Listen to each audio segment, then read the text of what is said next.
And I was very just fortunate to consequence to see if troubles and by posing in them. You get the idea. In today's video, I'm going to show you 5 tips which will improve your English speaking. And after watching this video, you will able to speak English fluently. So watch this video till the end. Let's start the video. یو کوچنی او ژبه څنګه زده کی موږ هم په هغه طریقه سره کولای شو انګلیسي هم ډیر اسانه ده ډیر سخت نه ده تاسو کولای شئ انګلیسي هم زده کی نو د انګلیسي د زده کړې لپاره موږ هم باید ځان یو کوچنی ماشوم جوړ کړو چې په هغه سره کولای شو موږ انګلیسي زده کو نو تاسو ته زه 15 لارې درښیم چې په هغه سره تاسو کولای شئ انګلیسي زده کی نو راځو هغه 15 لارې دغه دي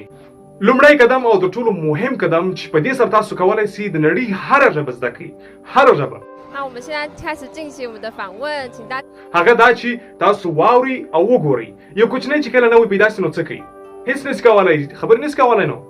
هیڅ چاته نشي ویلی چې جوړ په خیر څنګه یې ښه په خیر یې داسې نشي ویلی دی په کټ ګونګی ناست وي څه کوي یوازې هغه یوازې کتل او اورېدل کولی شي نو دی ګوري چې کله انسانان روغبړ کوي نو دی څه وایي جوړ په خیر نو دی دا خبره په ذهن کې ثبت کړي په ذهن کې ثبت کړي چې کله دا عمل کیږي نو دا خبر ورسره کیږي نو دی هم دا خبره په ذهن کې ثبتي ځکه دا هم ولیدل او هم یو واورېدل تاسو هم دغسې وکړئ انګلیسي فلمونه ګورئ د انګلیسي فلمو په وخت کې چې کله دی یو عمل درسره کوي جنګ کوي خبرې سره کوي نو دوی دغه خپل د خبرو سره څه رقم عکس العمل شي څه رقم لاسونه ورسره شوي څه رقم باډي لینګویج شوي نو هغه څخه تاسو انګلیسي زده کولی شئ ښه یو کوچنی چې کله یو ژبه زده کوي نو ګوري خپل پلار ته پلار یې د درد په وخت کې څه وایي پلار یې د خوشحالۍ په وخت کې څه وایي د اختر د ورځې په وخت کې څه ویل کېږي دا ټوله دی په ذهن کې ثبتوي او بیا دی دوهم قدم ته ځي دوهم قدم دوستانو دوهم قدم دا دی کله چې د خبرې ثبت کړې او ویې لیدلې نو اوس به دی څه کوي دی به ټول عمر دغسې چپ خوله ناست شي یا دی دا خبرې تر خولې راباسي دی دا خبرې تر خولې راباسي دی هم هغسې چم کوي کله چې دی روغبړ کوي نو دی وایي جوړ په خیر خبره تر خولې راویستل که یا خو په اول سر کې به دی ډېر بند کېږي بند کېږي لکه انټرنیټ چې کمزوري بنده به دا ویډیو کېږي خو وروسته چې کله دوم وار د عمل ترسره کړي د هغه وروسته به دا عمل ډېر تکراري سي او ډېر به دی ورسره بلد سي نو تاسو هم کله چې یو خبره مو اورېدل د یو انګلیسي سپیکر څخه د انګلیسي خبرې کوونکي څخه تاسو هغه خبرې په ذهن کې ثبت کړئ او هغه عمل هم ثبت کړئ او بیا وروسته د عمل د یو بل چا سره ترسره کړئ په خپل روزمره ژوند کې د یو دوست سره د یو انډیوال سره هغه خبرې بیا هلته تکرار کړئ په لومړي سر کې به ستاسو انګلیسي ډېره ضعیفه وي خو وروسته بیا تېزېږي که تر اوسه مو دا قدمونو خوند درکړي او تاسو پوهېږئ چې دا په رښتیا سره هم په دې طریقه سره انګلیسي زده کېږي نو تاسو دا ویډیو ته لایک ورکړئ او همدا اوس یې شریکه کړئ دغه دوستانو سره چې په کلو انګلیسي ویلې خو بیا انګلیسي نه داسې شوی نو دا به ستاسو ډېره مهرباني وي هم زموږ سره او هم د هغه چا سره چې انګلیسي وایي او انګلیسي یې نه زده کېږي کله چې کوچني لیدل اورېدل او ویل زده کړل نو هغه څه کوي هغه مکتب ته ځي چې زده کړي ویل زده کړي د ویل لپاره به تاسو څه کوئ د ویل لپاره به تاسو کوچني لغتونه جملې انتخابوي او هغه به وایاست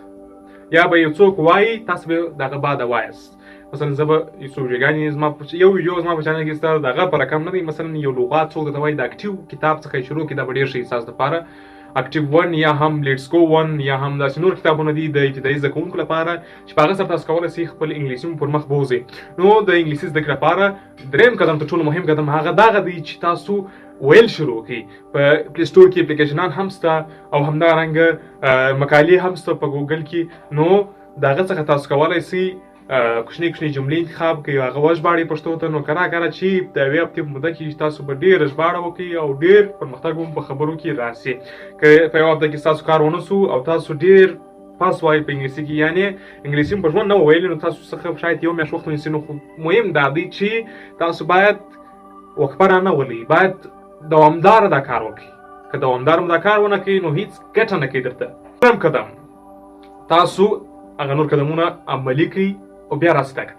دا قدم دی د انګلیسي د اساسي لغتونو زده کول د انګلیسي د اساسي لغتونو لپاره 4000 essential words کتاب چې دی هغه ستاسو لپاره ډېر خوندور کتاب دی نو هغه د کتاب کمنټ تاسو کولی شئ دا کتاب به موږ درته انشاءالله انتخاب کوو هغه کتاب به درته وژباړو انشاءالله هر لغات به یې درته وژباړو